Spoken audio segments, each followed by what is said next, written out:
Dear viewer, Newton drawing tone চ্যানেলের পক্ষ থেকে আমি রশিদ নিউটন আপনাদেরকে সাদর সম্ভাষণ জানাচ্ছি। চিত্রশিল্প এমন একটি শিল্প যেটির মাধ্যমে আমাদের মনের ভাব যেমন প্রকাশিত হয়, তেমনি আমাদের ভাবনাও কিন্তু বিকশিত হয়। অর্থাৎ আমরা যা আমাদের অন্তর্লোকে যে ছবিটি ভাসছে সেটি কিন্তু আমি ক্যানভাসে অর্থাৎ কাগজে ফুটিয়ে তোলবার কিন্তু চেষ্টা করি।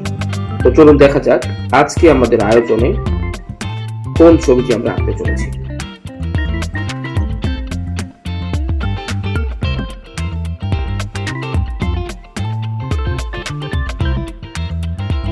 ছবি আঁকার কিন্তু কিছু নিয়ম কানুন রয়েছে।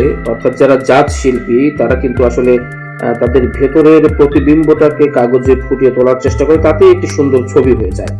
তবে কিছু নিয়ম কানুন কিন্তু রয়েছে, আর্টেরও কিন্তু কিছু গ্রামার রয়েছে।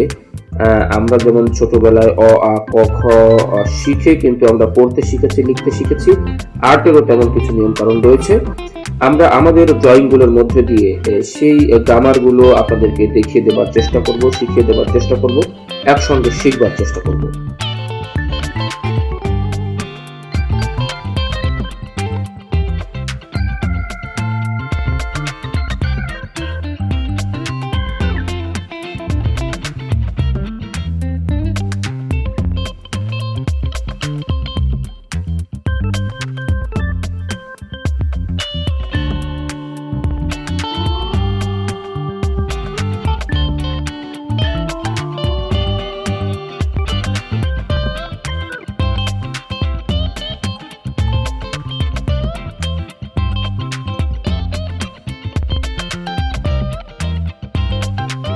ডিয়ার ভিউয়ার্স, ড্রয়িং এমন একটি শিল্প, অর্থাৎ চিত্রাঙ্কন এমন একটি শিল্প যার মাধ্যমে আমাদের প্রতিভা যেমন বিকশিত হয়, প্রকাশিত হয়, তেমনি আমাদের ভেতরের যে একটি আকুতি, অর্থাৎ মুখের ভাষা ব্যবহার না করেও পেন্সিল, পেন বা রং তুলিতে যে মনের ভাব ব্যক্ত করা যায়, এটি কিন্তু ড্রয়িং এর একটি অন্যতম বৈশিষ্ট্য।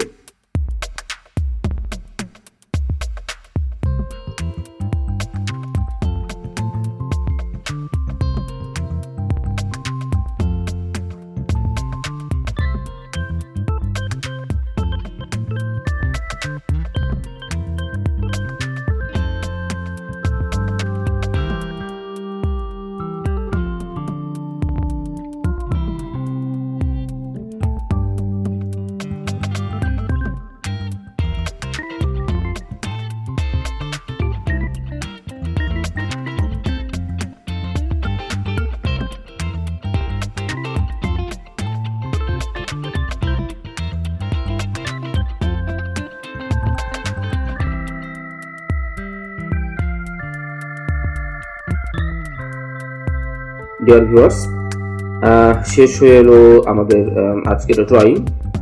আপনারা দেখতে পেয়েছেন যে ছবিটি আমি এতক্ষণ ধরে আঁকার চেষ্টা করছিলাম সেটি কিছুটা কিন্তু শেপে নিয়ে আসতে পেরেছি। অর্থাৎ নিশ্চয়ই আপনারা বুঝতে পারছেন যে স্টেপ বাই স্টেপ একটি নিয়মতান্ত্রিক ধারাবাহিকতার মধ্য দিয়ে কিন্তু আমরা এই ছবিটি, এই ড্রয়িংটি বা এই চিত্রটি কিন্তু শেষ করবার চেষ্টা করলাম। আর্টের মধ্যে কিছু গ্রামার রয়েছে, কিছু নিয়ম কানুন রয়েছে যেগুলো জানলে আসলে ড্রয়িংটা ভীষণ সহজতর হয়ে ওঠে এবং অত্যন্ত জীবন ঘনিষ্ঠ বা জীবন্ত মনে হয় সেই ড্রয়িংটি। তো আপনাদের কেমন লাগলো জানি না, যদি ভালো লেগে থাকে লাইক কমেন্ট করে আমাকে উৎসাহিত করবেন। সবাইকে অনেক ধন্যবাদ।